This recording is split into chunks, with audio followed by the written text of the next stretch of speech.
Do your customers know that they are purchasing a Frankenstein car? If they don't, you're leaving money on the table. In fact, the CEO of Ford, Jim Farley, gave a very insightful interview recently. And I believe the insights from Mr. Farley's interview can help you increase your product penetration. So let's talk about it. In the interview, Ford CEO spoke about how difficult it has become for legacy vehicle manufacturers like Ford to build vehicles that are run by software. This is because these manufacturers require modules and semiconductors and components that are not built by Ford itself, but rather they're built by various companies from around the globe. They then have to make all these components work together harmoniously. And not only that, they have to work together harmoniously for hundreds of thousands of miles of the vehicle's life. And they have to hope that nothing ever goes wrong during that time. But here's the thing. Most of your customers do not realize that fact when they purchase a vehicle from your dealership. They are not purchasing a product that was made by the manufacturer whose name adorns your building. But rather, it's actually a Frankenstein car made up of parts from hundreds of different companies across our globe. We farmed out all the modules that control the vehicles to our suppliers because we could bid them against each other. So Bosch would do the body control module, someone else would do the seat control module, someone else would do the engine control module. Right. And we'd have about 150 of these modules with semiconductors all through the car. The problem is the software are all written by, 150 different companies, and they don't talk to each other. Right. So even though it says Ford on the front, Yeah. I actually have to go to Bosch to get permission to change their seat control software. Right. So Wow. even if I had a high-speed modem in the vehicle and I had the ability to write their software, it's actually their IP. And I have 150, we call it the loose confederation of software providers, 150 completely different Wow. software programming languages.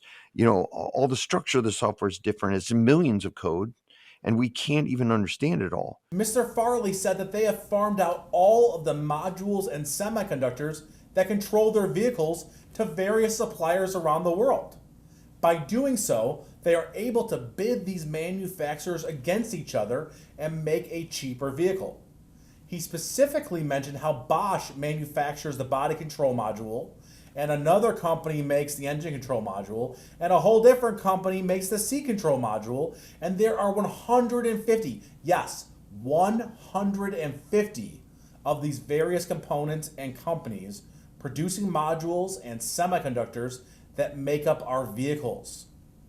So when you have 150 different companies manufacturing these components, all written using various programming language, and keep in mind, these companies are competitors, so their products don't natively speak to each other. That creates a logistical nightmare. Think about that.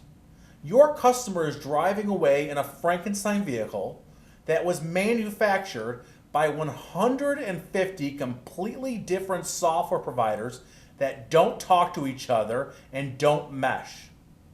So the question becomes, how do we as F&I managers help our customers understand this and the risk involved?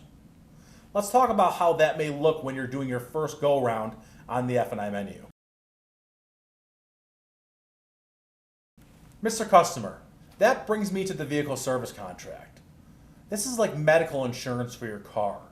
If your car gets sick, our doctors in the mechanics bay will fix it right up for you. And not only that, it doesn't simply cover the parts manufactured by Ford, it also covers hundreds of parts made by over 150 different manufacturers that go into making your vehicle work and function as it should. One service contract, 150 companies covered. It's a great deal. That one subtle line will likely lead the customer to ask, what do you mean by 150 different companies? That right there opens the door for you to educate your customer. If you want more videos like this, please visit financemanagertraining.com, become F&I certified, and increase your F&I PVR. Until next time, I'm Ryan with Finance Manager Training. Goodbye.